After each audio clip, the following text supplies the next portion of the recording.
Hello friends, it's me, and today let's watch Film Theory. Why is everything a live action remake from the film theorists? Together, let's go, let's start. Thank you.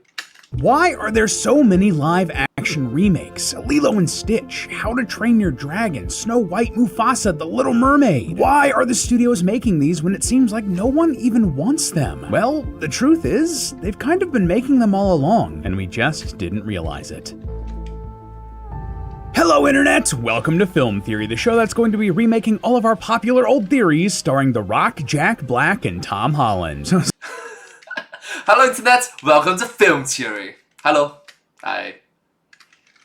Subscribe if you want to see that. No, not really, but can you imagine if we did that? So I'm sure a lot of you have noticed what seems like an uptick in live-action adaptations of animated classics, especially in the last 10 years or so, right? It seems like every single quarter, Disney is pumping out one of these things. Some pretty good, and some not. They're also getting crazy with how quickly they're making these. Like, did you know that they're making a live-action Moana movie to release next year, just 10 years after the original? Now, you and I might look at that and let out a really long sigh just thinking about it, but these movies probably aren't going away. Yes, if you just look at this year's Snow White, how it failed, and Disney reconsidering some projects because of it, you might think that they're gonna slow down. But then Lilo and Stitch came out and destroyed the box office during Memorial Day, followed by DreamWorks and Universal also getting into the mix by remaking one of their animated films, How to Train Your Dragon, and it also being a franchise best performer. These movies are absolutely... Alright, look, from my point of view, Lilo and Stitch, it was cute.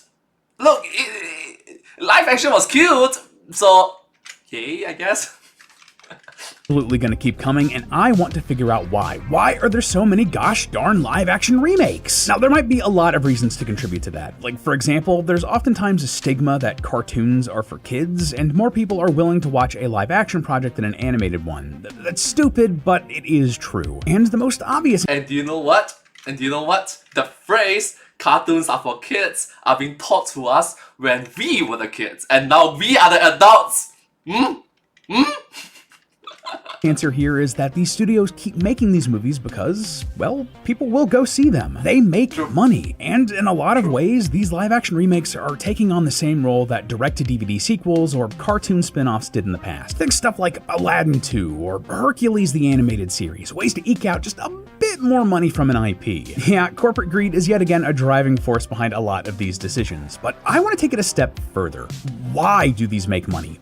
Why do people keep going to see them? Well, loyal theorists, this is a very broad topic with a lot of answers, but I think I figured it out. I think I've narrowed the reasoning down for these studios, and if we know those reasons, I think we can make some real change here. No, these remakes are probably not going away anytime soon, but at the very least, we can guide these studios towards making ones that might actually be kind of cool. So grab your popcorn, friends. Let's dig in. So to Let's start. Thank you. really break down the reasoning here, I think we need some background about how this entire trend actually started. Because, funnily enough, Disney kinda stumbled into the success of these films. Sure, there had always been a couple mildly successful remakes of their animated classics in like the 90s. Think 101 Dalmatians, for example. But the first one of these to really hit it big was 2010's Alice in Wonderland. But if you go back and watch that one, you'll realize that it's not really a remake. It's more like a pseudo-sequel to the original book by Lewis Carroll. And that's because this was never pitched as a remake. This was actually the pet project of a Disney exec who wanted a new take on the book directed by Tim Burton. The fact that it also happened to share a name and source material with a Disney classic was pure serendipitous coincidence. But... Hey, what coincidence? Or is it? I'm sorry. when Alice blew up and made over $1 billion, well, Disney head honcho Bob Iger saw dollar signs and decided they could reimagine all of their old properties. Script issues and scheduling conflicts made the follow-up Maleficent way more of a remake than the mostly original Alice, but that movie did well, and thus the trend continued until we got here, with a basically shot-for-shot remake of movies like How to Train Your Dragon. But why did this trend get started? Why did these movies get so successful? Well, I believe there's a couple of reasons for that. Some that affect a very small number of people, and some that affect a lot of people. For our purposes today, I'm going to be calling this a reverse funnel. Some might call that a pyramid, but I'm not. Anyway, at the top of this reverse funnel are the reasons that will affect the smallest number of people, and as we move down the funnel, more and more people are going to get drawn into the vortex of live-action remakes and the money they make. So, what's at the top of this reverse funnel? Serving the unserved.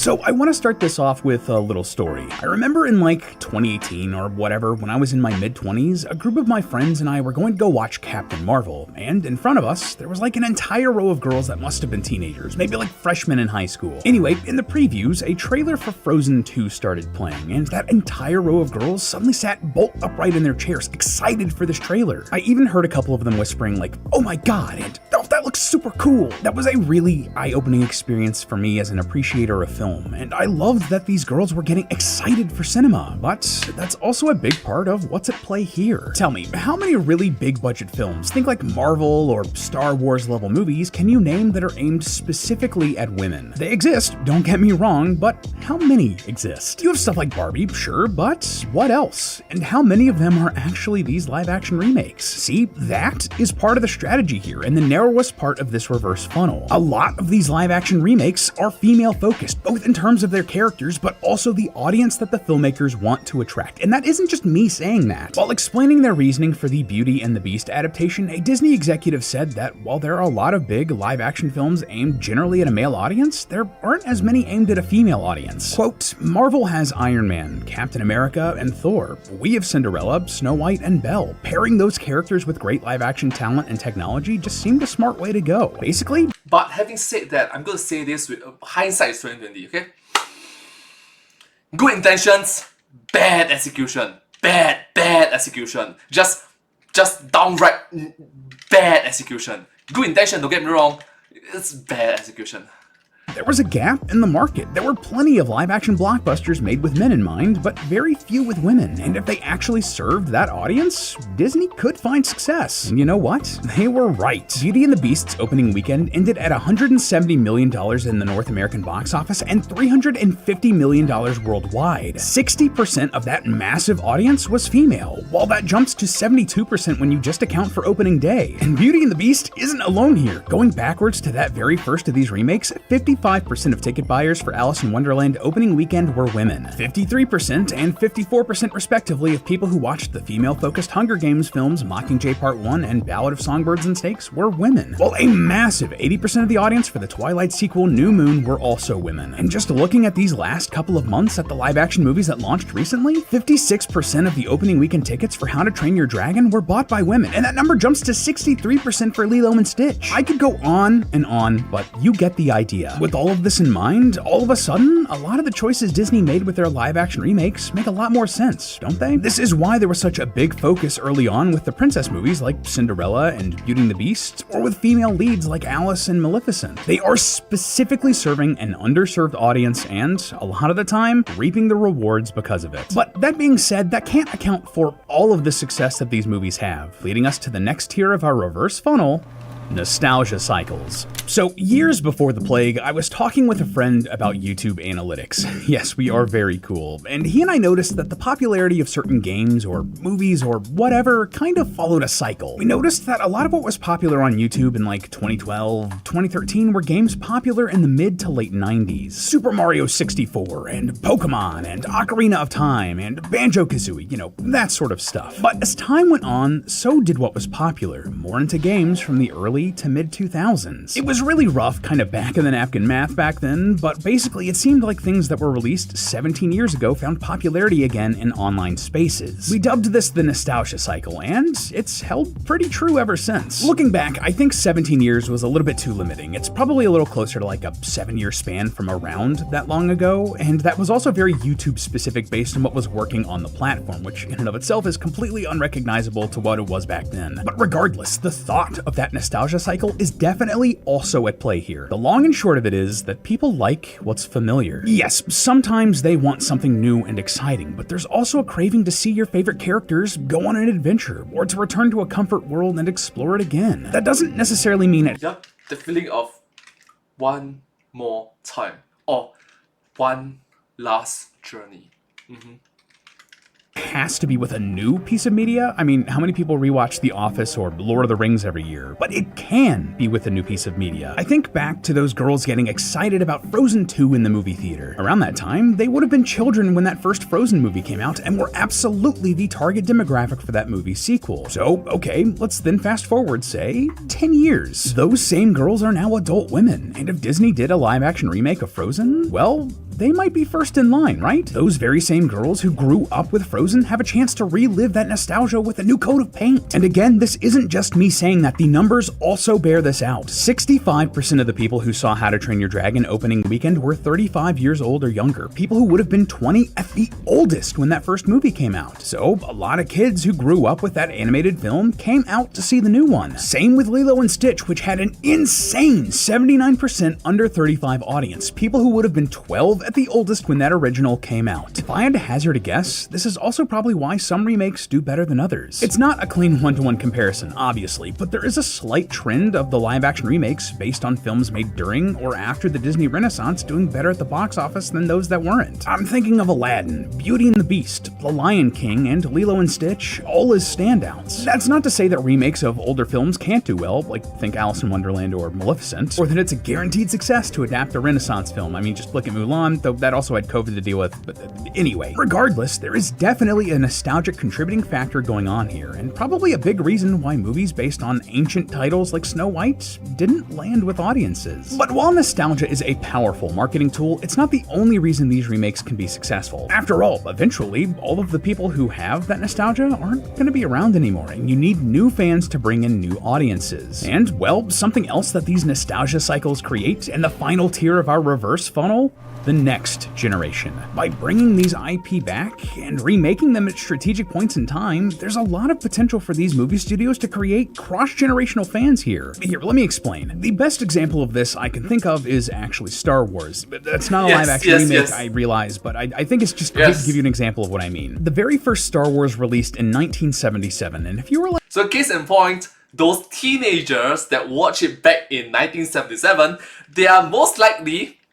Sorry, grandparents, I guess? Sorry.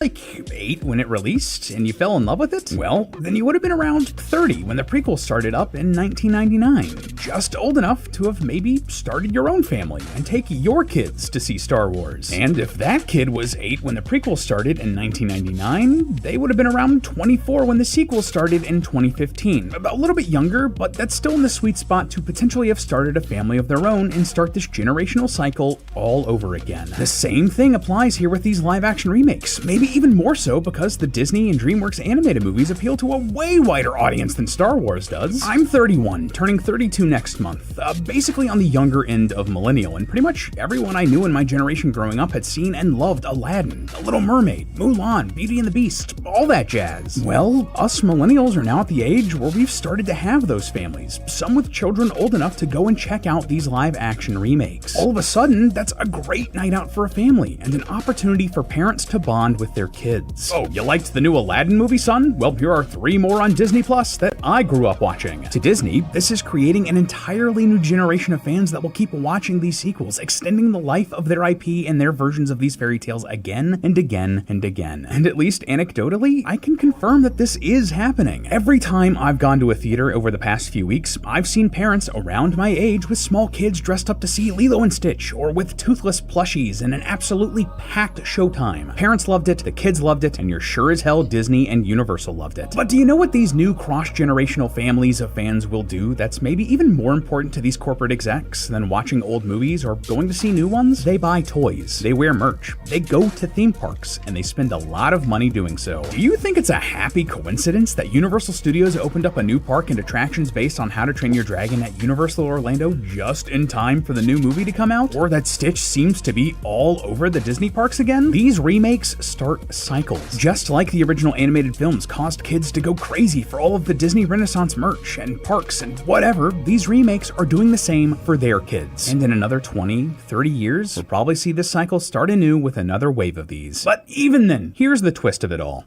They've always been making these. While yes, live-action remakes of animated films is a relatively new phenomenon outside of a few exceptions, in one way or another, movie studios have kind of always been doing remakes. Sort of. The actual phrase for these things is live-action adaptation, and adaptation has been a huge part of Hollywood for its entire history. Like, there are tons of movies, pillars of cinematic culture that I bet you didn't realize were actually adaptations. Die Hard, Psycho, Jaws, Forrest Gump, Shawshank Redemption, Goodfellas, Blade Runner, Planet of the Apes, Jurassic Park, Casablanca, The Godfather? All of them are adaptations of books or plays or whatever. Now, I want Wow. Okay, raise your hand if you did not know. Okay, type 1 in chat if you did not know that. Sorry, I didn't know that. Sorry. To be clear, it is absolutely the case that there used to be more completely original films on the market. Stuff like Star Wars or The Matrix or Titanic or whatever. I'd also argue that a lot of these original films were in a mid-budget range of stuff like romantic comedies or thrillers that have kind of disappeared in today's market, but that's a theory for another day. And even then, some of the original stuff like Star Wars, The Matrix, and Titanic took a lot of inspiration from other works or real-life events. Like, sure, they weren't one-to-one adaptations and didn't take the names, and don't get me wrong, they were able to take these things in a wildly unique direction, but a lot of the same elements for a remake are there in one way or another. But we're getting off track. Regardless, if you sit down and think about this, it does make sense. Books, plays, fairy tales, they were all the culturally dominant thing in the 20th century and before. Most everyone read or went to a theater or told their kids fairy tales or whatever. Along with music or just good old conversation, it was the most widely available form of traditional entertainment in the world. It makes sense that when films started getting made, that they'd adapt these stories that people knew and already enjoyed. And, well, times have changed, and so has the media that people consume. Comic books became more popular in the 80s and 90s, so what did we start seeing in the 90s and 2000s? Movies that are adaptations of comic books, and I don't just mean Batman, Iron Man, and Spider-Man. Wanted, Men in Black, Push, 30 Days of Night, Blue is the Warmest Color, Cowboys and Aliens, A History of Violence, all were comic book adaptations. Naturally, as we continue to move forward, it makes sense that these animated films, beloved by generations, would be adapted next. It also doesn't hurt that technology has finally caught up to animation too. In the past, a lot of what was done in animation was simply impossible to film for real, but with the advent of CGI and just how darn good it's getting these days, that limitation is gone. Thus, while we have a fully CG animated, quote-unquote, live-action Lion King. But having said that, you have to pay your editors, you have to pay your directors, you have to pay your team well, you have to pay your animators well, and give them adequate amount of time. You give them more than adequate amount of time. You give them more than that amount of time. If you rush them way too much, the end product is going to be no good. Me now and quote me later, don't be surprised when it goes even further beyond that. I've been saying this privately for years, but I also expect that we're gonna see way more adaptations of video games and anime in the coming decade. Because that's what's culturally relevant entertainment these days. Those are the new wells of IP to tap into. We've already seen this start to kind of come to fruition with stuff like One Piece, The Last of Us, and the Super Mario Brothers movie, but the studios are just like outright. Oh my gosh. Naruto, oh my gosh, Naruto! Oh, let's go! Granted, if they make a Boruto one, moving on. Admitting it too. The studio, A24, is currently working on adaptations of both Elden Ring and Death Stranding, and a rep for the studio went as far as to say that they're pivoting towards gaming IP and that they're, quote, the future of new franchises. So what's the takeaway here? What can we as lovers of film actually do here? Well, even with failures like Snow White, we're going to keep seeing these live-action remakes. Yes, because people will go see them and they make money, but also because they legitimately fill a space in the market. I don't love that, but it's the truth. Don't be surprised when Universal looks at the success of How to Train Your Dragon and wind up a new live-action Shrek or Despicable Me. Or when Disney churns out a Frozen remake, or starts spinning on that Tangled adaptation again, or if they assign Pixar to create a live-action Toy Story and Monsters, Inc. If you don't want these to come out, vote with your dollar, just like we all did with Snow White. But even then, something else we can try to do is steer these remakes towards movies and franchises that could actually use it. There are tons of underappreciated animated films in the back catalogs here that could use a fresh coat of paint with a truly creative visionary at the helm. Some examples? Well, And okay, don't just vote with your dollars. As content creators or as the normal folks, we can, I don't know, create YouTube videos, TikTok shorts, or X tweets. You get the point. Send a clear message that, hey, top executive of this officers, stop ruining these franchises, please. You are earning like 10 times, 100 times more than the animators. Alright? Take a month pay cut to pay 100 individuals. Please. believe that a remake of Atlantis: The Lost Empire could become a breakout success. It's a super unique world with a very engaging premise that they could play as an adventure mystery. The same could be said for Treasure Planet, or if they're really desperate, they could always remake Gargoyles. At least I'd go to see that one. But hey, that's just a theory. A film theory. And cut. Up next on Film Theory. Do you have a Disney Plus account? If so, did you know that because you agreed to this part of their terms of service, you can't sue Disney if you get hurt at one of their parks? Like, say, if you break a bone, or lose a limb, or maybe, just maybe, if you die. But hey, that's just a theory. A film theory. And cut. Thank you so much. Subscribe. Ohana means family. Thank you so much. Subscribe.